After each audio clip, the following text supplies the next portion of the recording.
રાજકોટ શહેરમાં ગુર્જર સુતાર જ્ઞાતિના યુવાનો દ્વારા સમાજ સેવાના ક્ષેત્રમાં એક નવી અને પ્રેરણાદાયી પહેલ રૂપે શ્રી વિશ્વકર્મા સોશિયલ ગ્રુપ નામની સંસ્થાનો ભવ્ય પ્રારંભ કરવામાં આવ્યો છે. આજના સમયમાં જ્યાં સમાજને એકતા, સહકાર અને જાગૃતિની જરૂરિયાત છે, ત્યાં આવી સંસ્થા એક આશાની કિરણ સમાન બની રહી છે. આ ગ્રુપ માત્ર એક સંગઠન નથી, પરંતુ સમાજના સર્વાંગી વિકાસ માટે એક મજબૂત મંચ તરીકે ઉભરી રહ્યું છે. સંસ્થા સંસ્કાર, સમાનતા, સરળતા અને સમાજ એકતાના મૂલ્યોને આધાર બનાવીને શરૂ કરવામાં આવી છે. યુવાનોની આગેવાનીમાં રચાયેલ આ સંગઠનનો મુખ્ય હેતુ સમાજમાં જાગૃતિ લાવવો, લોકોને એકત્રિત કરવું અને સેવાકીય પ્રવૃત્તિઓ દ્વારા સકારાત્મક પરિવર્તન લાવવાનો છે. આજના યુગમાં જ્યાં વ્યક્તિગતતા વધતી જાય છે, ત્યાં આ ગ્રુપ સામૂહિક વિકાસ અને સહકારનું મહત્વ ઉજાગર કરે છે. આ સંસ્થાના પ્રમુખ તરીકે પરેશભાઈ વાલંબિયા અને મંત્રી તરીકે પ્રફુલભાઈ બકરાણીયાની નિમણૂક કરવામાં આવી છે. સાથે સાથે અન્ય હોદ્દેદારો અને ટ્રસ્ટી મંડળમાં પણ સમાજના પ્રતિષ્ઠિત અને સેવાભાવી આગેવાનોને સ્થાન આપવામાં આવ્યું છે. આ મજબૂત અને સમર્પિત ટીમ સંસ્થાને યોગ્ય દિશામાં આગળ વધારશે તેવો વિશ્વાસ વ્યક્ત કરવામાં આવી રહ્યો છે. સંસ્થાનો પ્રારંભ માત્ર ઔપચારિકતા પૂરતો સીમિત નથી, પરંતુ તે સમાજના લોકો માટે એક પ્રેરણા સ્ત્રોત બની રહ્યો છે. યુવાનો દ્વારા આ પ્રકારની પહેલ લેવાય તે પોતે જ એક સકારાત્મક સંકેત છે. આ ગ્રુપના માધ્યમથી ભવિષ્યમાં અનેક સામાજિક, શૈક્ષણિક અને આરોગ્યલક્ષી પ્રવૃત્તિઓ હાથ ધરવામાં આવશે તેવી અપેક્ષા વ્યક્ત કરવામાં આવી રહી છે. શ્રી વિશ્વકર્મા સોશિયલ ગ્રુપ દ્વારા તેના પ્રથમ કાર્યક્રમ તરીકે સાયબર જાગૃતિ જેવા અત્યંત મહત્વપૂર્ણ વિષયની પસંદગી કરવામાં આવી હતી. તારીખ 15 માર્ચના રોજ યોજાયેલા આ કાર્યક્રમમાં મોટી સંખ્યામાં સમાજના લોકો ઉપસ્થિત રહ્યા હતા. આજના ડિજિટલ યુગમાં મોબાઈલ, ઇન્ટરનેટ અને સોશિયલ મીડિયાનો વધતો ઉપયોગ સાથે સાયબર ગુનાઓમાં પણ વધારો થયો છે, જેને ધ્યાનમાં રાખીને આ વિષય ખૂબ જ યોગ્ય અને સમયોચિત માનવામાં આવ્યો હતો. કાર્યક્રમનું આયોજન શ્રી વિશ્વકર્મા કેળવણી મંડળ ખાતે કરવામાં આવ્યું હતું. કાર્યક્રમ પહેલા ઉપસ્થિત સૌ માટે રાત્રિભોજનની વ્યવસ્થા કરવામાં આવી હતી, જેમાં સ્વાદિષ્ટ ભજીયાનો સમાવેશ થતો હતો. આ પ્રસંગે સૌ વચ્ચે સ્નેહ અને સૌહાર્દનો માહોલ સર્જાયો હતો. મુખ્ય વક્તા તરીકે જાણીતા સાયબર સિક્યોરિટી નિષ્ણાત અને એથિકલ હેકર ચેતનભાઈ બારસોપિયાએ માર્ગદર્શન આપ્યું હતું. તેમણે પોતાના 17 વર્ષના અનુભવના આધારે સાયબર ક્રાઇમના વિવિધ પ્રકારો વિશે સરળ ભાષામાં વિગતવાર સમજાવ્યું હતું. Online fraud, OTP scam, voice cloning, SIM cloning, digital arrest, phishing, QR code scam અને ડીપ ફેક વિડીયો જેવા જોખમો વિશે તેમણે લોકોમાં જાગૃતિ ફેલાવી હતી. ચેતનભાઈએ ખાસ કરીને જણાવ્યું હતું કે અજાણ્યા લિંક પર ક્લિક કરવાથી બચવું જોઈએ, ઓટીપી અથવા બેંકની માહિતી કોઈ સાથે શેર ન કરવી જોઈએ અને શંકાસ્પદ કોલથી સાવચેત રહેવું જોઈએ. મજબૂત પાસવર્ડ રાખવા અને સમયાંતરે તેને બદલવાની પણ તેમણે સલાહ આપી હતી. એલઈડી સ્ક્રીન દ્વારા રજૂઆત કરવામાં આવતા કાર્યક્રમ વધુ અસરકારક અને સમજણભર્યો બન્યો હતો. કાર્યક્રમનો પ્રારંભ પરંપરાગત દીપ પ્રાગટ્ય સાથે કરવામાં આવ્યો હતો, જેમાં સમાજના અગ્રણીઓની ઉપસ્થિતિ રહી હતી. ગુર્જર સુતાર જ્ઞાતિના પ્રમુખ શ્રી રસિકભાઈ ભદ્રકિયા, અધ્યક્ષ મુકેશભાઈ વડગામા અને મંત્રી પ્રદીપભાઈ કરગથરા સહિતના આગેવાનો કાર્યક્રમમાં હાજર રહ્યા હતા. મહિલા મંડળની બહેનો અને યુવાનોની પણ નોંધપાત્ર ઉપસ્થિતિ જોવા મળી હતી. કાર્યક્રમની શરૂઆતમાં તાજેતરમાં અવસાન પામેલા જ્ઞાતિજનોને શ્રદ્ધાંજલિ આપવા માટે 2 મિનિટનું મૌન પાળવામાં આવ્યું હતું, જે સમગ્ર વાતાવરણને ભાવુક બનાવી ગયું હતું. કાર્યક્રમનું સંચાલન દર્શિતભાઈ સાંકળેચાએ ખૂબ જ અસરકારક રીતે કર્યું હતું. કાર્યક્રમનો સૌથી મહત્વપૂર્ણ ભાગ ઇન્ટરેક્ટિવ સેશન રહ્યો હતો, જેમાં ઉપસ્થિત લોકોએ પોતાના પ્રશ્નો પૂછ્યા હતા અને ચેતનભાઈએ તેના સરળ અને સ્પષ્ટ જવાબો આપ્યા હતા. ખાસ કરીને યુવાઓ અને મહિલાઓ માટે આ સત્ર ખૂબ જ ઉપયોગી સાબિત થયું હતું.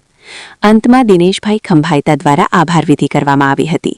તેમણે કાર્યક્રમને સફળ બનાવવા માટે સહયોગ આપનાર તમામ મહાનુભાવો અને ઉપસ્થિત લોકોનો આભાર વ્યક્ત કર્યો હતો. આ સમગ્ર કાર્યક્રમ ખૂબ જ સફળ રહ્યો હતો અને મોટી સંખ્યામાં લોકોની હાજરીએ સંસ્થાની લોકપ્રિયતા દર્શાવી હતી. શ્રી વિશ્વકર્મા સોશિયલ ગ્રુપ દ્વારા કરવામાં આવેલા પહેલ સમાજમાં જાગૃતિ લાવવાનો એક મહત્વપૂર્ણ પ્રયાસ સાબિત થઈ છે. ભવિષ્યમાં પણ સંસ્થા શિક્ષણ, આરોગ્ય, યુવા વિકાસ અને મહિલા સશક્તિકરણ જેવા ક્ષેત્રોમાં કાર્ય કરશે તેવી આશા વ્યક્ત કરવામાં આવી રહી છે. રિપોર્ટ અશોક દુદકિયા, રાજકોટ. થવા જઈ રહ્યો છે, જેમાં સર્વે જ્ઞાતિજનોને પધારવા ભાવભર્યું આમંત્રણ છે. આ સાથે બીજી ગતિવિધિઓમાં જો કહીએ તો આપણે ત્યાં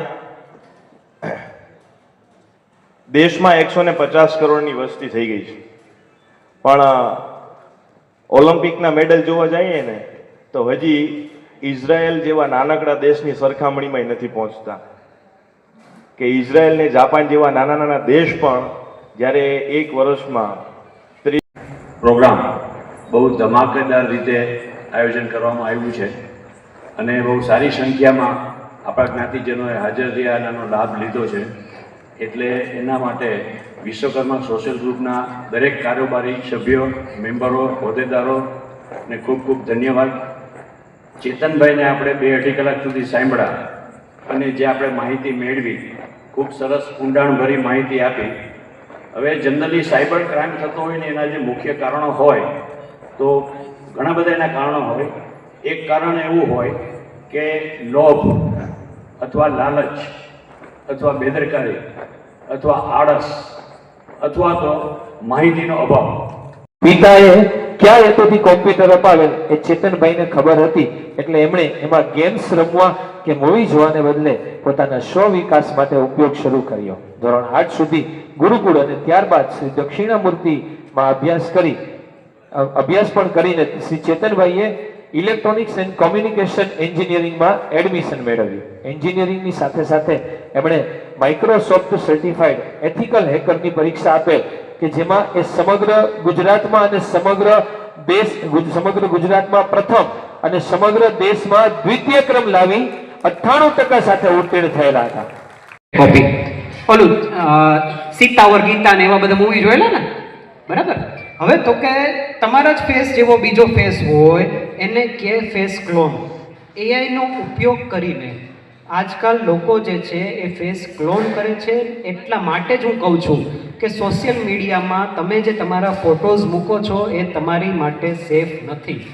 કોણ તમારા ફોટોનો કેવો ઉપયોગ કરશે ને કેવા ખરાબ કાર્યોમાં એનો ઉપયોગ થશે તમે નથી જાણતા. એટલા માટે હું ના નથી પાડતો કે તમે ન મૂકો, એ તમારી પર્સનલ ચોઇસ છે, એની પર હું કોમેન્ટ ન કરી શકું ને એનો મને કોઈ હક નથી.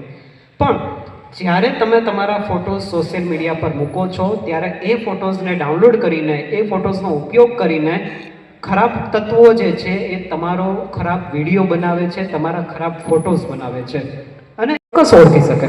એ મા બાપ ચોક્કસ જે છે બિલીવ કરશે કે હા બેટા આ ફોટોની અંદર જે છે એ તું નથી, આ ફોટોની અંદર કોઈક બીજી જ વ્યક્તિ છે, અથવા તો તારો જ જે છે કોકે ક્લોન બનાવ્યો છે.